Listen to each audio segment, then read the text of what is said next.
India की हर गली में जहाँ का हीरो एक बैट्समैन होता है, वहाँ एज अ बॉलर आना और एक एम्पायर खड़ा करना कोई मजाक की बात नहीं है। जब भी स्क्वाड का नाम अनाउंस होता है तो लोग जान जाते हैं कि उसमें विराट और रोहित तो होंगे ही, लेकिन एक बॉलर ने यह सबको यकीन दिला दिया है कि मेरा भी नाम जोड़ के चला करो। किसी भी टूर्नामेंट में ये बॉलर ना हो तो इंडिया का बॉलिंग स्ट्रेंथ ऑटोमेटिक कमजोर हो जाता है। That is why we called him the backbone of our Indian cricket team.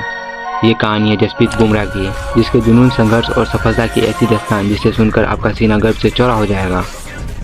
Jasprit Bumrah का जन्म 3 दिसंबर 1993 को अहमदाबाद के साधारण घर में हुआ, लेकिन जब जसप्रीत सिर्फ 7 साल के ही थे तब उनके सिर से उनके पिता का साया उठ गया। इनका बचपन एक झटके में बदल गया। माँ दिलजीत बुमराह ने एक स्कूल में नौकरी करके दोनों बच्चों को पाला। बुमराह की जिंदगी में पैसों की कमी थी, लेकिन सपनों की नहीं। जब दूसरे बच्चे नए स्पाइक्स में खेलते थे, बुमराह टूटी चप्पल में दौड़ते थे, मगर इनकी आंखों में एक ही सपना था, इंडिया के लिए खेलना।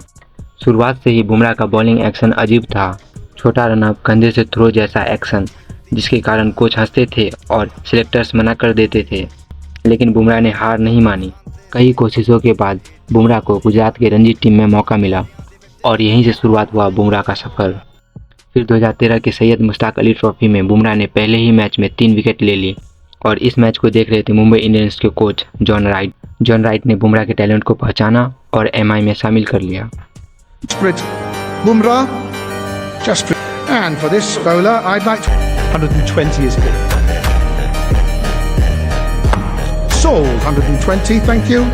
Mumbai Indians. जहां बुमराह ने यर्कर किंग लसित मलिंगा से यर्कर, स्लोअर और डेथ ओवर में बॉलिंग करना सीखा।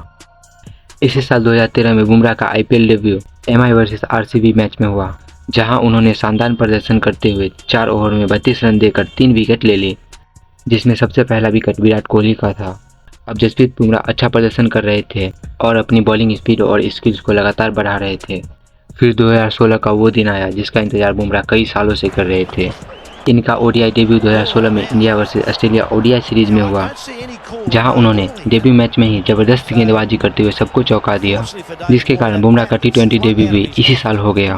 धीरे धीरे बुमराह टीम इंडिया के डेथ ओवर स्पेशलिस्ट बॉलर बन रहे थे, लेकिन अभी भी बुमराह का टेस्ट डेब्यू बचा हुआ था। लेकिन यह इंतजार भी खत्म हुआ।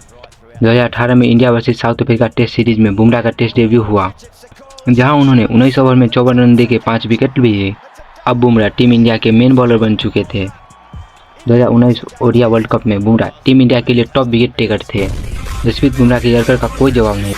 इनकी स्पीड और एक्यूरेसी को देखकर सब दंग रह जाते थे, लेकिन किस्मत को कुछ और ही मंजूर था। 2019 में बुमराह के पीठ में स्ट्रेच फ्रैक्चर हो गया, जिसके कारण यह क्रिकेट से कई महीनों तक दूर रहे और सबको लगने लगा कि शायद वह अब पहले जैसे ना हो पाए। लेकिन बुमराह फिर लौटे, पहले से ज़्यादा खतरनाक बनकर। 2023 एशिया कप और वर्ल्ड कप में टीम इंडिया के रीड बन गए थे। जसप्रीत बुमराह ने अपनी बॉलिंग के दम पर भारत को टी20 वर्ल्ड कप और 2025 चैंपियन ट्रॉफी जीतने में मदद किया।